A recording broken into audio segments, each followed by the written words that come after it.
안녕하세요. 화요일의 남자 이상화입니다. 이상화 세무사입니다. 자, 오랜만에 여러분들을 만나 뵙게 되어서 많이 설레고 기쁘고 많은 얘기를 나누고 싶었던 부분이 많은데 바빴어요. 저희가 3월, 5월 여러 가지 신고로 인해 가지고 세무사로서 제 본업을 이제 하고 이제 6월이 되어서 여러분과 다시 소통을 하고 싶어서 이 자리에 다시 만나 뵙게 되었습니다.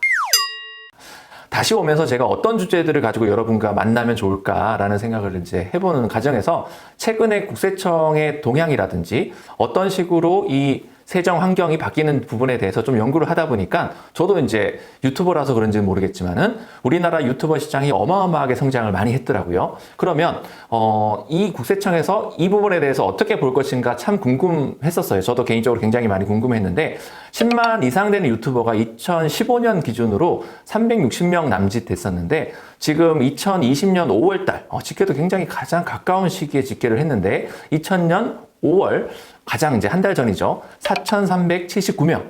그 2015년 대비해서 한 11.9배, 한 12배 정도가 상승했다라는 부분이에요. 그럼 왜 이렇게 많은 사람들이 많이 여기에 왔을까 하는 부분에 대해서 여러분 다 안다라는 거죠. 저도 왜 하는지는 다 명확하잖아요. 뭐 재밌게 하기 위해서 하는 부분도 있고, 뭐 스트레스를 해소하기 위해서 하시는 분도 있겠지만은 돈이 된다. 돈이 된다. 뭐를 하더라도 이 부분에 대해서 돈이 된다. 그러면 돈이 되는 부분에 대해서 가장 관심을 가지고 있는 또 우리 한 부분 있잖아요. 세금이라는 게 무조건 따라붙을 수가 없다. 밖에 없다. 지금 최근에 2020년 5월 달에 국세청에서 우리가 앞으로 이런 부분에 대해서 이렇게 조금 관심 있게 봐줄게. 근데 이 관심도가 생각보다 높다라는 부분에서 오늘의 방송에 이제 주제를 가지고 왔습니다. 자, 그러면 어떤 부분까지 저희가 얘기를 드려야 될지에 대해서 시간적인 제약도 있고 하니까 가장 간단하게 국세청의 입장은 어떤 부분인 거고, 그러면 제가 5월 달에도 유튜버 분들은 이제 신고를 좀 해드렸거든요. 근데 사실 정형화되어 있는 어떤 로직이 없기 때문에 이분들이 좀 갈팡질팡하는 부분들이 있었어요. 그럼 어떤 부분 정도까지는 좀 알고 가야 되는 부분인 건지. 그리고 마지막으로는 좀 10만 이상의 유튜버 분들, 돈을 내가 좀 많이 번다 하시는 분들은 과연 이거를 가지고 어떤 식으로 해야 되는 부분인지. 물론 세금 문제인 거죠. 세금 뭐 낼 만큼 50% 내겠다 그러면 괜찮으세요. 뭐 그렇게 내시면 됩니다. 근데 어떻게까지 해야 국세청의 부분과 좀 어느 정도를 할 수 있는 부분인지를 오늘 이 자리에서 조금 설명을 드리려고 합니다. 자, 첫 번째로 국세청에서 얘기하는 거는 이제 이거였어요. 고소득 크리에이터의 해외 발생 소득에 대해서 검증을 강화하겠다. 해외 발생 소득이라는 거는 구글밖에 없어요. 뭐 아프리카 TV라든지 다른 이제 부분에서도 발생하는 수입이 있으시겠지만은 구글에서 들어오는 부분에 대해서 매출을 인식하기가 사실상 통장을 보지 않는 이상은 알 수가 없어요. 그러나 보겠다는 얘기죠. 어떻게? 내가 허락을 하지 않았는데 국세청이 내 통장 계좌를 볼 수 있나? 볼 수 있습니다. 예. 이것들에 대해서 예전에는 그렇게까지 관심이 없었기 때문에 300명 남짓할 때는 냅뒀고요. 지금은 보겠다. 10배 이상이 이제 상승했잖아요. 그런 부분을 가지고 있습니다. 그러니 어떤 부분까지 우리가 좀 대비를 해야 되는지 이 부분도 생각해 볼 수가 있겠고요. 근데 사례들을 살펴보니까 거의 다가 내 계좌로 받는 게 아니라 자기 딸의 계좌라든지 아니면 친구의 계좌라든지 다른 계좌를 동원해서 뭐 소액, 뭐 많은 금액도 아닌 것 같아요. 소액을 송금을 이제 쪼개가지고 받는 방법으로 소득을 분산했다. 나 은닉을 잘했다. 감시망을 피했다. 혼자 뭐 이렇게 생각하고 계시는데 국세청은 다 안다. 왜 아는지 이제 생각을 해봐야 되는데요. 사실 다 알 수 있어요. 근데 얼마가 되지 않았을 때는 굳이 그렇게까지 해야 되느냐. 근데 이 시대가 그 부분을 부르고 있다라는 부분인 거죠. 그래서 뭐 그렇다고 제가 어느 범위까지 쪼개받으라 이런 부분에 대해서 오늘 주제를 가지고 얘기하는 부분이 아니고요. 정상적으로 하시고 정상적으로 한 부분에 대해서 어떻게 신고를 컨셉을 가지고 가야 되는 부분에 대해서 오늘 얘기를 나누려고 합니다.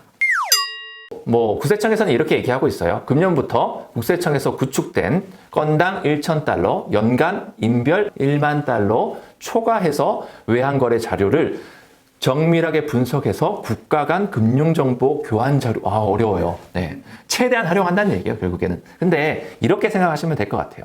저렇게까지 할까? 할 수 있고요.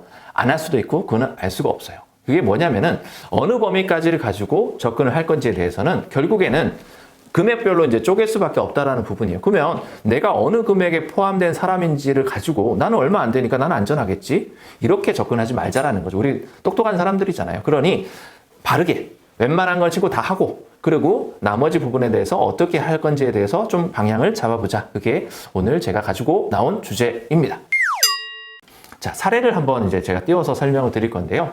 차명 계좌를 딸의 명의로 분산해서 받은 케이스가 있어요. 그래서 본인의 명의로 받은 부분에 대해서는 신고하고 딸의 명의로 받은 계좌에 대해서는 신고를 누락하고 이렇게 해서 매출을 이제 줄여서 신고했기 때문에 당연히 세금을 덜 내겠죠. 나 잘했다. 이렇게 볼 수 있겠지만은 사실 국세청이 이 부분에 대해서 면밀하게 치고 들어온다라고 하면은 조금 힘든 상황이 될 수가 있습니다. 그리고 우리가 이 영상을 이제 찍기 위해서 게스트 섭외, 저는 게스트가 이제 이 친구밖에 없어가지고 게스트를 이제 섭외하는 데 들어가는 비용이 생각보다 많이 들지는 않았어요. 그러나 어떤 분들은 이 옆에 이제 게스트 분들을 앉혀놓고 한다라고 하면은 출연료 줘야 될 거잖아요. 뭐 공짜로 하신 분도 있으시겠지만은 출연료 주는 부분에 대해서 인건비를 어떻게 신고할 것인지. 근데 이런 부분에 대한 생각 자체를 하지 않았다라는 게 첫 번째 좀 패착 원인이지 않을까 이렇게 생각이 들고요. 두 번째 사례로 본다 그러면은 뭐 아프리카 TV도 있고 유튜브도 있고 여러 가지 이제 SNS 관련해 가지고 인플루엔서 분이셨어요. 그러니 1만 달러 이하에 대해서는 1만 달러라는 얘기가 이제 왜 나오냐면은 우리나라하고 미국하고는 어떤 조약이 되어 있냐면은 1만 달러 이상을 송금을 하든지 송금을 받게 되면은 그 부분에 대해서 반드시 신고하게끔 되어 있어요. 안 하면 어떻게 되나요? 그거를 이제 한미 협정을 맺어 가지고 이거를 신고를 하지 않으면은 서로가 공유를 하게끔 국가 간에 계약이 되어 있습니다. 그러니 이 부분에 대해서 이거는 또 어떻게 알으셨는지 1만 달러 이하에 대한 부분에 대해서는 또 신고를 누락하고 계시는 거예요. 나는 이런 걸 연구할 때 다른 걸 연구할 것 같은데 참 신기하게도 국세청이 또 이거를 역으로 또 생각을 해서 소액으로 들어온다 하더라도 이 부분에 대해서도 좀 찾아내겠다라는 게 한 가지가 있었고요. 또 이분들이 또 벌이가 좀 많으니까 어디서 이제 들은 거예요. 세금은 나 많이 나올 것 같다. 그러니 비용을 많이 써야 되겠다. 그래서 외제차부터 시작해가지고 백화점에 밍크 코드부터 시작해서 여러 가지 카드를 쓰기 시작을 합니다. 그러면 비용 처리가 당연히 되겠지 이렇게 생각을 하는 거예요. 근데 안 된다라는 거예요. 그 사업자가 지출하는 부분에 대한 비용 처리는 사업에 관련해서 쓰셔야 됩니다. 그래서 어떤 또 분이 이런 질문을 합니다. 자, 나는 밍크 코드를 입지 않으면 방송을 할 수 없다. 방송이 되지가 않는다. 물론 이해가 될 만한 여지도 있어요. 근데 이 부분에 대해서 좀 원칙을 잡고 가야 되는 부분이 있어요. 과연 사업에만 쓰이고 내가 밖에 나갈 때는 다 벗고 맨몸으로 돌아다닌다. 이러면은 또 이해가 될 수 있겠지만은 그렇지 않다라는 거예요.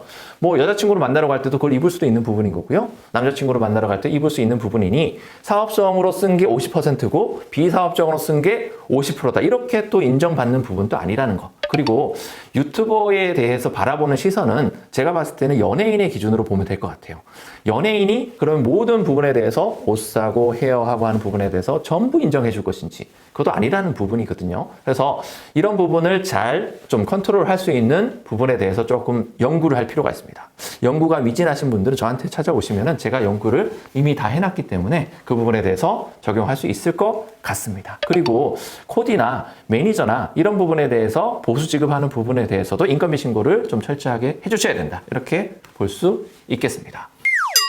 국세청에서 이 분야에 대해서 아예 세원 관리를 위해서 업종 코드를 신설을 했어요. 철저하게 좀 관리를 해보겠다라는 부분에서 예전에는 서비스 컴퓨터 프로그래머로 이 집단이 들어가 있었습니다. 그래서 신설해서 서비스 1인 미디어 콘텐츠 창작자로 아예 빼놨습니다. 그래서 신종 사업에 대해서 세원 관리를 하고 있다. 이 부분으로 보시면 될 것 같고요.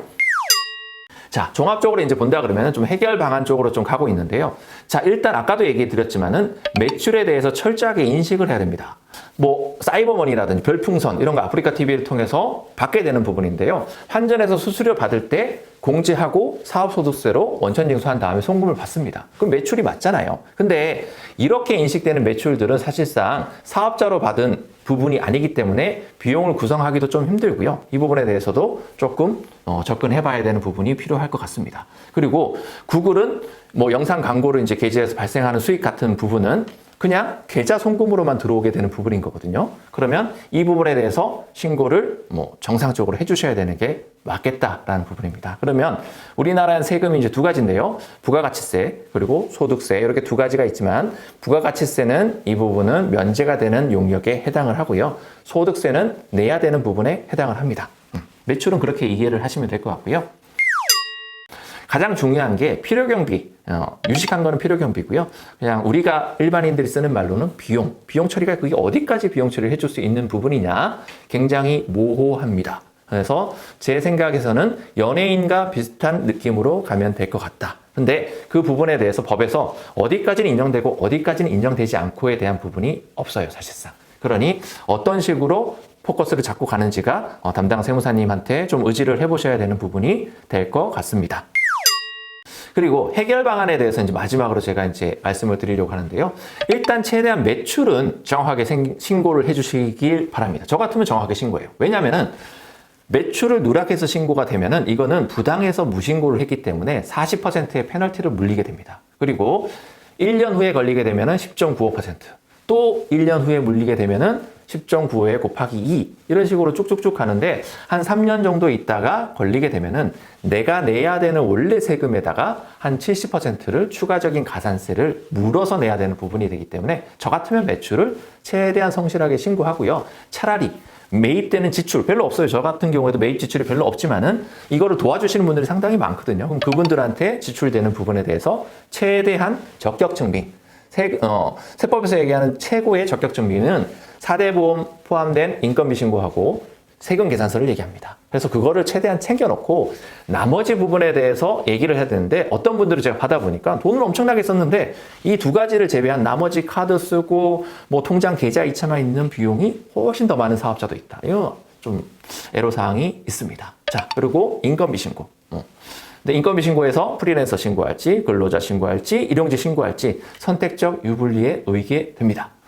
그리고 무형자산의 활용. 이 부분에 대해서는 이제 인지하고 계시는 분들이 많이 없을 것 같은데요. 제가 가지고 있는 이 부분에 대한 어떤 무형적인, 다른 분이 어떻게 가지고 있는 부분에 대해서 무형적 부분, 이거에 대해서 업시켜서 가격을 밸류에이션 한다 그러면은 이 부분도 비용 처리할 수 있는 방법, 이런 솔루션을 가지고 있습니다. 그것도 해결해 볼 수 있고요. 마지막. 법인 전환에 대한 부분은 이제 마지막으로 가지고 있습니다. 유튜버가 무슨 법인을 할까? 이 부분에 대해서 연예 기획사의 느낌 정도로 가져갈 수 있는 부분이 있고요. 근데 이 부분에 대해서는 국세청이 이미 준비하고 있어요. 이미 그렇게 하고 계신 분들이 있거든요. 기획사 성격으로 맞춰놓고 돈 받아서 이렇게 내주면서 여기서 비용 처리를 과다하게 해가지고 문제를 되는 부분들이 상당히 있습니다. 근데 제가 앞전에 강의했었던 그런 부분에서 그런 법인에 관련해서 어떻게 가야 되는 부분이 있잖아요. 그래서 제 가장 자신 있는 이 전문 분야하고 크리에이터 분들하고의 이 부분을 연결하는 작업을 제가 요즘에 하고 있습니다. 그래서 이 부분에 대한 솔루션을 조만간 좀 내볼 수 있을 것 같습니다. 오늘의 이제 주제가 유익하셨다고 하면은 자, 널리 퍼뜨려 주시고요. 구독, 좋아요 눌러주시면은 제가 더 괜찮은 영상으로 여러분들을 찾아뵐 수 있을 것 같습니다. 다음 시간까지 안녕히 계시고요. 다음에 또 찾아뵙도록 하겠습니다. 이상화 세무사였습니다.